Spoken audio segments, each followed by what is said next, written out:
ఇప్పుడు మన వాస్తు, మన భారతీయ వాస్తు అవును. దిక్కులకు ప్రాధాన్యత ఇస్తుంది. తూర్పు, అవునండి. పడమర ఇట్లాంటివి. మరి ఫెంగ్ షూలో కూడా అట్లా దిక్కులకు ఏమైనా ప్రాధాన్యత ఉంటుందా? ఫెంగ్‌షీలో వచ్చేసి ఈ 5 ఎలిమెంట్ ఒకటి పాటిస్తారు. ఓకే. అండ్ ఎక్కువగా వీళ్ళేందంటే ఈ గ్యాడ్జెట్స్ పైన వెళ్ళిపోతారనమాట. దిక్కులు అచ్చా! అచ్చా! కొంచెం మన దగ్గర ఉన్నంత శాస్త్ర ప్రమాణం అనేది వాళ్ళ దగ్గర లేదు. అవును. మన దగ్గర ఉన్నటువంటి శాస్త్ర ప్రమాణం నేను ఎప్పుడు కూడా ఏం చెప్తాను, హ్మ్. ఫస్ట్ వాస్తు పురుషుడు. అవును. ఆ వాస్తు పురుషుడి పైన 45 దేవతలు. బ్రహ్మ, భూధర, ఆర్యమ, వివాస్వాన్, మిత్ర, తర్వాత ఆప, అపవస్థ, సవిత, సవిత్ర, ఇంద్ర, జయ, రుద్ర, రాజ్యక్షమ, శిఖి, ప్రజన్య, జయంత్, మహేంద్ర, సూర్య, సత్య, బ్రిష్, ఆకాష్, అనిల్, పూష, విధాత్య, గ్రహరక్షిత్, యమ, గంధర్వ, భృంగరాజ్, మృగ, పిత్ర, ద్వార్కి, సుగ్రీవ, పుష్పదంత్, వరుణ్, తర్వాత అసుర్, శోష, పాపెక్షమ, రోగా, నాగ, ముఖ్య, భల్లాట్, సోమ, భుజంగ్, అదితి, దితి. ఇవి దీని తర్వాత పైనుండేవి మనకు 12 రాసులు. 12 రాసులు అందరికి తెలుసు. ఆ 12 రాసులు 27 నక్షత్రాలు.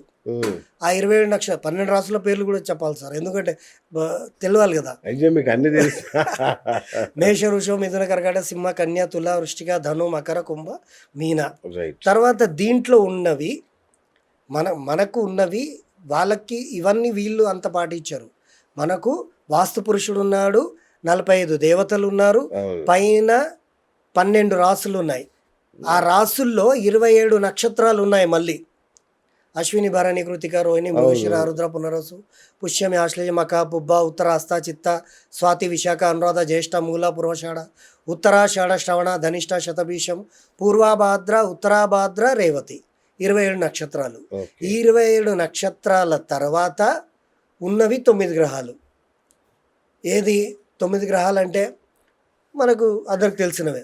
అవును. ఆ విధంగా ఇవన్నీ కూడా మనము దిక్కులకు వీటికి అన్నిటికీ కూడా ప్రాధాన్యత ఉంది.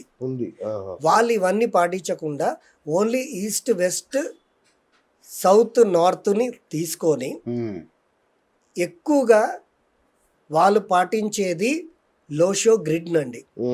ఈ లోషో గ్రిడ్ని వాళ్ళు ఎలిమెంట్స్ థియరీలో పాటిస్తారు. ఓకే. వాడు ఒక వ్యక్తి పుట్టాడు అనుకోండి, ఆయన పుట్టిన డేట్ ఆఫ్ బర్త్లో ఆయనకి అర్త్ ఎలిమెంట్ లేదనుకోండి, అంటే 2, 5, 8 అనేది అర్త్ ఎలిమెంట్. ఈ అర్త్ ఎలిమెంట్ లేకపోతే ఆయనకి పైన ఫ్లోర్లో ఇల్లు కట్టిస్తారు వాళ్ళు. అండ్ వాళ్ళకి ఎప్పుడైతే వుడ్ ఎలిమెంట్ ఒకరికి ఉండదో, ఆ వుడ్ ఎలిమెంట్ లేదని తెలుసుకొని ఆ వుడ్ ఎలిమెంట్కి వాళ్ళు ఏం చేస్తారంటే విల్డ్ చైన్ పెడతారు. వాళ్ళు విల్డ్ చైన్ అంటే వుడ్ చెక్కతో చేసినటువంటి ఒక చైన్ని వేలాడదీస్తారు. అది పెట్టి వాళ్ళు బ్యాలెన్స్ చేస్తారు. అంటే వ్యాపార స్థానమైనా సరే, వ్యాపార స్థానమైనా అండ్ అంటే ఫ్యాక్టరీలు అట్లాంటివైనా, ఇంట్లో అయినా వాళ్ళు దీన్ని ఎక్కువగా పాటించి వాస్తుని చేయడం జరుగుతుందే తప్ప మన శాస్త్ర ప్రమాణాన్ని వాళ్ళు డైరెక్ట్గా యూజ్ చేయరు. Right sir. ఈ మధ్య ఎవరింటికి వెళ్ళినా కూడా లక్కీ బ్యాంబూలు, లాఫింగ్ బుద్ధాలు ఇవన్నీ కనబడుతున్నాయి. అవునండి. సో నిజంగా వాటికి అంత శక్తి ఉందా? అంటే మనకు తెలియదు కదా, అసలు అవి ఏంటో కూడా తెలియకుండానే పెట్టేస్తాం మనం. అవునండి. ఆ లాఫింగ్ బుద్ధ అంటే ఎవరో మనకు తెలియదు, అసలు బ్యాంబూ ట్రీ ఇంట్లో ఎందుకు పెట్టుకోవాలో తెలియదు. అవును. అయినా అలా దాని ప్రభావం ఏమైనా ఉంటుందా మన మీద? ఆ బ్యాంబూ ట్రీ అంటారు కదండి, అది ఎవరైనా గిఫ్ట్గా ఇస్తే తీసుకొచ్చి ఎక్కడ పెట్టాలో అక్కడ పెడితే కొంచెం మనకు పర్వాలేదు అనుకోవచ్చు. ఓకే. లాఫింగ్ బుద్ధ కూడా అది మనకి ఎవరైనా గిఫ్ట్, అంటే మనకు తెలియకుండా ఎవరైనా గిఫ్ట్గా ఇస్తే అది తీసుకొచ్చి ఇంట్లో ఎక్కడ ఒక మంచి స్థానం అనేది, అంటే ఎక్కువగా నార్త్ అండ్ ఈస్ట్ ఈ 2 ప్లేస్లలో పెట్టుకుంటే మనకు అది అంటే ఒక ఇప్పుడు దిష్టి తగలకుండా ఉండడానికి, లేదా వెళ్ళేటప్పుడు ఏదో మంచిగా శుభం కలగాలన్న భావనతో వెళ్ళడానికి వాటికి పనికొస్తుందే తప్ప మన వాస్తులో మెయిన్ అడ్వాన్స్ థియరీలు ఉంటాయి, వాటికి దీనికి కంపారిజన్ అవ్వదండి. Okay. Just only show gadget అన్నంత వరకే పనిచేస్తుంది.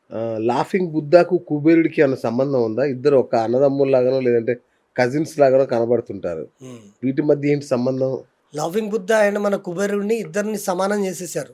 ఉమ్, చాలా మంది అట్లా ఇచ్చేసారు. ఉమ్, కుబేరుడు ఎవరంటే సాక్షాత్తు దేవతలకు ధనాన్ని అవును. ఇచ్చేసే, ధనాన్ని ఆయన దగ్గర నుండి దేవతలే అడిగి తీసుకుంటారు. అవును. సాక్షాత్తు మన తిరుమల వెంకన్నే ఆయన దగ్గర కలియుగం ఉన్నంత కాలం అంతా ఆయన పెళ్లి చేసుకోవడానికి అప్పు చేసింది చేసిందే కుబేరుడి దగ్గర.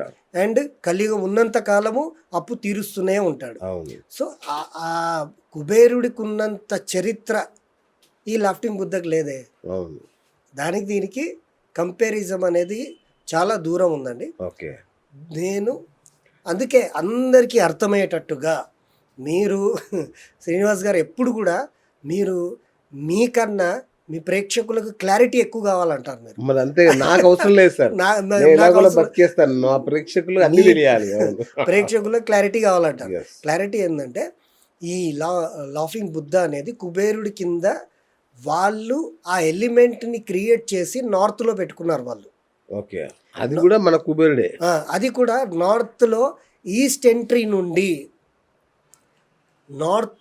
నార్త్ ప్లేస్లో ఉమ్, వాళ్ళకి ఏవైతే ఈస్ట్ ఎంట్రీ ఉంటుందో, ఈస్ట్ ఎంట్రీ నుండి వాళ్ళు ఎవరైతే ఎంటర్ అవుతారో, సపోజ్ కొత్త వాళ్ళు ఇంటికి వచ్చారు, ఏదన్నా ఫంక్షన్ ఉంది ఇంట్లో, ఫంక్షన్ ఉన్నప్పుడు మనం ఏం చేస్తామంటే ఇంటి బయట ఒకరిని నించోబెడతాం. అవును. ఎవరైనా వస్తే పలకరించండి అయ్యా, ఏదో పిలిచారు పేరుకి ఇంటికి వచ్చిన తర్వాత ఎవరు మమ్మల్ని ఆదరించలేదన్న భావన ఉంటుందని అవును. మనము ఫంక్షన్ పెట్టినప్పుడు ఒక మనిషిని బయట నించోబెడతాం వాళ్ళకి స్వాగతించడం. స్వాగతం చెప్పడానికి. అవును.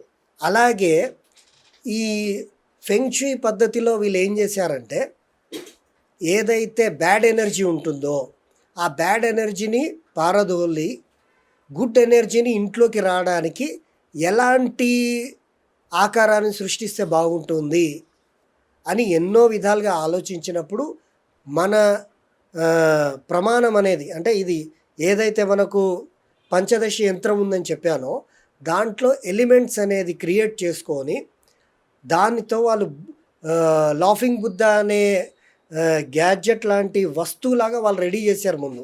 ఉమ్, అది నిజంగా సక్సెస్ అవుతుందా లేదా అనేది కూడా వాళ్ళకి తెలియదు అనమాట. ఓకే.